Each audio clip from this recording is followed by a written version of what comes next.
Assalamualaikum warahmatullahi wabarakatuh. Selamat datang kembali di channel saya, Dodi Satria. Nah, pertama sekali saya ingin meminta maaf kepada teman-teman karena sudah 3 minggu ini saya tidak upload video dikarenakan sibuk dalam pekerjaan saya sehari-hari. Nah, saya baru sempat untuk mengupload video kali ini dengan tema diet untuk penderita penyakit hipertensi. Nah, sebelum masuk kepada pembahasan, alangkah baiknya teman-teman semua untuk bantu menekan tombol subscribe dan tonton video ini sampai habis. Nah, kalau begitu kita langsung saja masuk kepada pembahasan. Yuk cek. Nah, diet rendah natrium biasanya kita menggunakan untuk pasien yang menderita penyakit hipertensi. Nah, hipertensi merupakan keadaan ketika tekanan darah sistolik sama dengan atau di atas 140 mm air raksa, dan tekanan darah diastoliknya sama dengan atau di atas 90 mm air raksa. Nah, penyebab dari hipertensi dapat diklasifikasikan menjadi 3. Yang pertama, hipertensi esensial. Nah, hipertensi esensial ini tidak diketahui apa penyebabnya. Kemudian hipertensi primer karena disebabkan oleh gaya hidup dan diet yang buruk serta ekspresi gen. Kemudian kebiasaan merokok, kemudian kekurangan aktivitas fisik, obesitas dan inflamasi vaskuler. Kemudian juga ada hipertensi sekunder. Nah, ini disebabkan karena penyakit lain seperti ada penderita penyakit diabetes mellitus, kemudian penyakit ginjal, kemudian penyakit jantung, atau serta dalam kondisi kehamilan.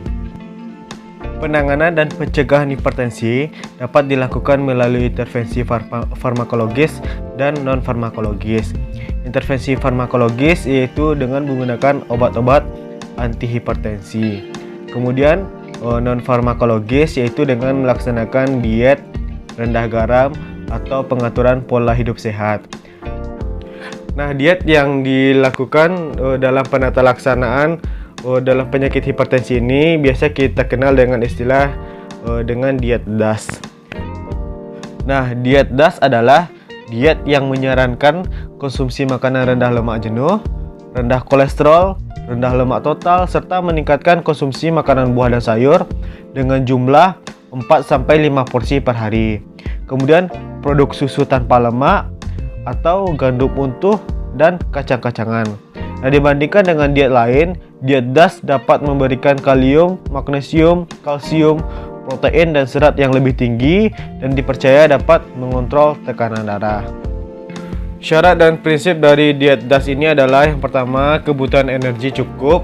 Nah, jika pasiennya memiliki berat badan yang berlebih, disarankan juga untuk diet rendah kalori dan berolahraga. Kemudian kebutuhan protein cukup, sekitar 15% dari kebutuhan total energi. Kemudian karbohidrat cukup menyesuaikan dengan kebutuhan pasien. Kemudian membatasi konsumsi lemak jenuh dan kolesterol. Kebutuhan lemak di sini dibutuhkan 20-25% dari kebutuhan energi. Kemudian asupan natrium dibatasi kecil dari 2300 mg per hari. Nah, itu setara dengan 1 sendok teh. Jika penurunan tekanan darah belum tercapai, maka dilakukan pengurangan kadar natrium lagi hingga mencapai 1500 mg per hari. Nah, jika pasien hipertensi tersebut mempunyai penyakit penyerta lainnya seperti penyakit gagal ginjal kronik dan penyakit lainnya, maka perlu dilakukan modifikasi sesuai dengan kondisi penyakit pasien tersebut. Nah, kemudian bahan makanan yang dianjurkan dan tidak dianjurkan dalam diet DAS ini terlihat pada tabel.